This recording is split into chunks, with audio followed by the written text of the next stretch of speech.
नमस्कार बच्चों, स्वागत है एक बार फिर आपका एसजे कोचिंग सेंटर में।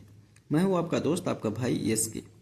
जयप्रकाश नारायण सर्वोदय विद्यालय प्रवेश परीक्षा उत्तर प्रदेश में, पूरे उत्तर प्रदेश में बच्चों 2025 का जो प्रवेश परीक्षा है वो 27 मार्च को आयोजित होने जा रहा है बच्चों। ठीक है, 27 मार्च 2025 को आयोजित होने जा रहा है। इसका एग्जाम डेट आ गया है, तो जितने भी बच्चे तैयारी कर रहे हैं उन सभी बच्चों के लिए ये वीडियो बेहद ही महत्वपूर्ण है, क्योंकि आज के इस वीडियो में मैं जैसे जैसे क्वेश्चन बताऊंगा उसी प्रकार से क्वेश्चन आप लोग के एग्जाम में आने वाला है। काफ़ी बच्चों के ये सवाल हैं कि सर जी सिलेबस क्या है। तो सिलेबस बच्चों आप लोग के जो आपने पढ़ा है वही सिलेबस है। कैसे? जैसे जो बच्चा कक्षा 6 के प्रवेश के लिए तैयारी कर रहा है उसका सिलेबस कक्षा 5 का है। ठीक है, जो कक्षा बच्चा जो है 7 के लिए तैयारी कर रहा है उसके लिए 6 का सिलेबस है। इसी प्रकार से बच्चों सिलेबस है जो आपने पढ़ा हुआ है। इसके साथ साथ कैसे क्वेश्चन आते हैं मैं आपको वीडियो के माध्यम से प्रोवाइड करा रहा हूँ, तो वीडियो को अंत तक जरूर देखें यदि आप चाहते हैं कि आपका जयप्रकाश नारायण सर्वोदय विद्यालय में प्रवेश मिल सके। तो चले शुरू करते हैं।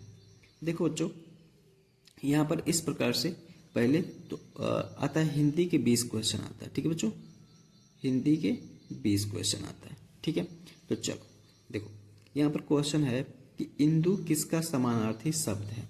ठीक है, इंदु किसका समानार्थी शब्द है। तो यहाँ पर देखो चंद्रमा, सूर्य, इंद्र, पृथ्वी, इस तरीके से दिया हुआ है बच्चों। ठीक है, इस तरीके से दिया हुआ है। तो मैं आपको बता दूं कि इंदु में होता है बच्चों चंद्रमा होता है। इंदु में क्या होता है बच्चों? चंद्रमा होता है। तो यहाँ पर ये चंद्रमा सही हो जाएगा, ए वाला ऑप्शन सही हो जाएगा बच्चों। ठीक है, तो आप लोग अपने कॉपी पे लगा लेना बच्चों। ठीक है, अगला देखो, अगला है दरख्त शब्द का अर्थ होता है। दरख्त शब्द का अर्थ होता है, तो ऑप्शन में दिया है पेड़, पत्ता, जड़, तना। तो दरख्त शब्द का अर्थ होता है बच्चों पेड़ होता है। ठीक है, तो ए वाला ऑप्शन यहाँ पर सही हो जाएगा। ठीक है, आगे बढ़ते हैं। अगला देखिए है कि घर का तत्सम शब्द है। घर का तत्सम शब्द, तत्सम शब्द उसे कहते हैं बच्चों जो संस्कृत के कुछ शब्द होते हैं। ठीक है, संस्कृत के कुछ शब्द होते हैं। जैसे यहाँ देखो घर का गांव, घरेलू, निवास। तो यहाँ घर का जो तत्सम शब्द है वो बच्चों गृह है। ठीक है, तो ये सही हो जाएगा। ठीक है, अगला देखो, अगला है कि निम्न में से किसका अर्थ पृथ्वी नहीं होता है। किसका अर्थ पृथ्वी नहीं होता है बच्चों। तो इसको ध्यान में रखना, यहाँ पर नहीं होगा ये पूछ रहा है। तो देखो धरा, वसुंधरा, वसुधा, सरिता। धरा में भी पृथ्वी होता है, वसुंधरा में भी पृथ्वी होता है, वसुधा माने भी पृथ्वी होता है, लेकिन सरिता माने पृथ्वी नहीं होता है। तो यहाँ पर ये सही हो जाएगा। ठीक है, ये सही हो जाएगा। अगला देखो, अगला कह रहा है कि प्राकृतिक की सीख कविता के रचनाकार कौन है। तो ऑप्शन में है सोहनलाल द्विवेदी, महादेवी वर्मा, निराला, मैथिली सरल गुप्त। तो यहाँ पे प्राकृतिक की सीख के रचनाकार जो है वो सोहनलाल द्विवेदी हैं। ठीक है, ये सही हो जाएगा। अगला देखो बच्चों, अगला है कौन सा विलोम युग्म सही नहीं है। कौन सा विलोम युग्म सही नहीं है। तो इस तरीके से बच्चों विलोम के भी क्वेश्चन आते हैं, तो आप लोग एक काम करिएगा कि विलोम भी याद कर लीजिएगा। ठीक है बच्चे, विलोम भी याद कर लीजिएगा। ए में है दंड पुरस्कार, बी सुलभ दुर्लभ, श्रेष्ठ सरल, ताजा बासी। तो दंड का पुरस्कार ये तो सही है, सुलभ दुर्लभ ये भी सही है। ये बच्चों सी वाला ऑप्शन देखो श्रेष्ठ सरल, ये थोड़ा सा सही नहीं दिख रहा है बच्चों। तो ये विलोम जो है वो सही सुमिलित नहीं किया गया है। तो नहीं, ये गलत है, इसका मतलब यही सही हम लगा देंगे। ठीक है, क्योंकि इसमें कह रहा है कि विलोम युग्म सही नहीं है। ठीक है, तो हम लोग इसको सी वाला लगाएंगे। ठीक, चल आगे बढ़ते हैं। देखिए निम्न में से कौन सा शब्द विशेषण है। विशेषण का मतलब होता है बच्चों विशेषता किसी चीज का बताना। तो यहाँ पर देखो सुंदर, सरिता, लखनऊ, साइकिल। तो यहाँ पर देख सकते हैं कि विशेषण कौन सा शब्द बता रहा है, बताओ बच्चों। ए वाला बता रहा है ना, तो ए वाला ऑप्शन सही हो जाएगा। निम्न में से किसकी वर्तनी शुद्ध है। किसकी वर्तनी शुद्ध है। तो यहाँ पर देखो वर्तनी भी पूछा ही जाता है, बार बार बच्चों वर्तनी पूछा जाता है। तो निम्न में से किसकी वर्तनी शुद्ध है? महंत, दीवार, हुज्जत, दीवार। तो इसका जो शुद्ध वर्तनी मुझे यहाँ पर दिख रहा है वो है बच्चों डी वाला सही हो जाएगा, यहाँ पर दीवार। ठीक है, दीवार ऑप्शन सही हो जाएगा बच्चों। ठीक है, चल इसके बाद है मिसाइल मैन के नाम से कौन विख्यात है? तो कौन नहीं जानता बताओ बच्चों, मिसाइल मैन को कौन नहीं जानता? मिसाइल मैन को हर एक बच्चा जानता है।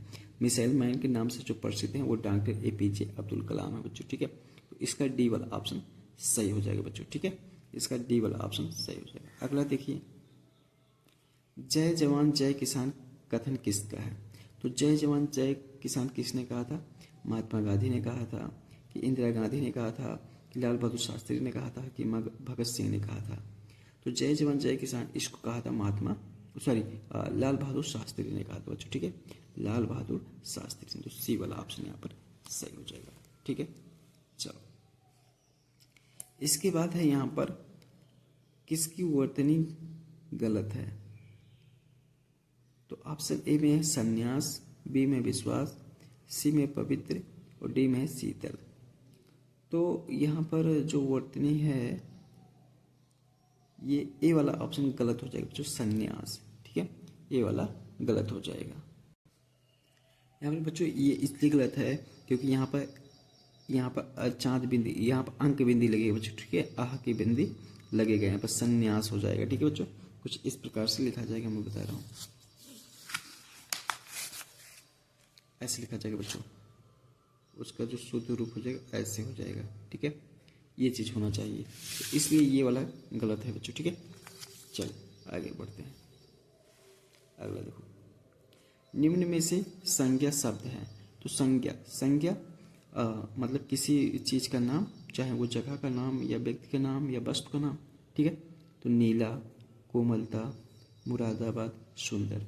तो संज्ञा शब्द कौन सा हो जाएगा? मुरादाबाद हो जाएगा ना बच्चों। ठीक है, तो इसमें सी वाला ऑप्शन सही हो जाएगा। चल इसके बाद है डॉक्टर एपीजे अब्दुल कलाम का जन्म किस राज्य में हुआ था? ठीक है, तो ये बेहद ही महत्वपूर्ण है। ठीक, चल इसको मैं यहाँ पर मध्य प्रदेश लिख लेता हूँ।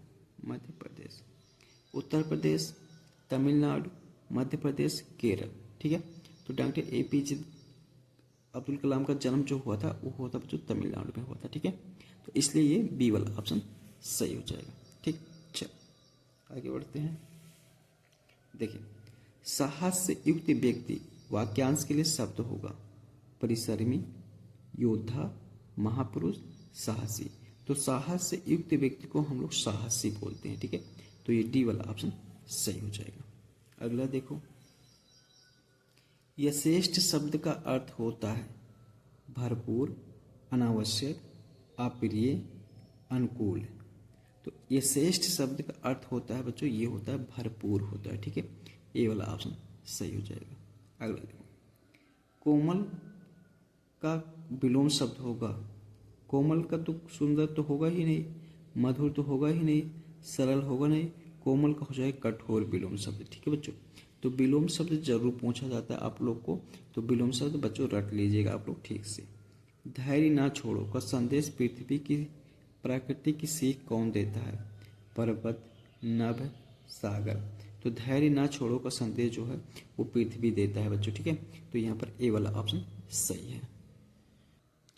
चले अगला क्वेश्चन यहाँ पर देख सकते हैं, इस प्रकार से है, लिख रहा है कि लाल बहादुर शास्त्री की जयंती कब मनाई जाती है? ठीक है, तो लाल बहादुर शास्त्री की जयंती कब मनाई जाती है बच्चों? तो लाल बहादुर शास्त्री की जयंती जब मनाई जाती है तो उस दिन दो लोग की जयंती पड़ती है। किसका भाई? गांधी जी का और लाल बहादुर शास्त्री। तो गांधी जी का तो काफी बच्चे जानते होंगे, अब उनके दिमाग में जरूर आ गया होगा।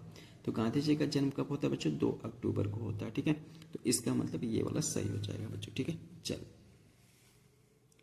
इसके बाद बेटा तुम्हारे साथ मेरा निबाह ना होगा, ये शब्द किसने कहा था बच्चों? ये जो शब्द हैं, ये जो लाइन है वो मित्रता चैप्टर से है बच्चों। ठीक है, मित्रता चैप्टर से। तो इसमें क्या होता है कि जो खाला होती हैं वो कहती हैं कि बेटा तुम्हारे साथ मेरा निबाह ना होगा। जब तक निभा पाती हैं तब तक निभाती हैं, नहीं तो एक दिन बोलती कि बेटा तुम्हारे साथ मेरा निबाह नहीं हो पाएगा। ठीक है, तो इसलिए यहाँ पर क्या सही हो जाएगा बच्चों, खाला सही हो जाएगा। ठीक है, चलिए बहुत अच्छी बात है। इसके बाद देखो निनाद। निनाद का अर्थ है ध्वनि, फैलाव, आनंद, अनाद। तो निनाद शब्द का अर्थ होता है बच्चों ध्वनि होता है। ठीक है, तो इसलिए ये ए वाला ऑप्शन सही हो जाएगा बच्चों। तो आज के इस वीडियो में मैं फर्स्ट पार्ट में इतना ही रहने दूंगा बच्चों। आप लोगों को वीडियो कैसा लगा, इसका नेक्स्ट वीडियो भी आएगा, नेक्स्ट पार्ट भी आएगा बच्चों, तो देखना ना भूलें। ठीक है।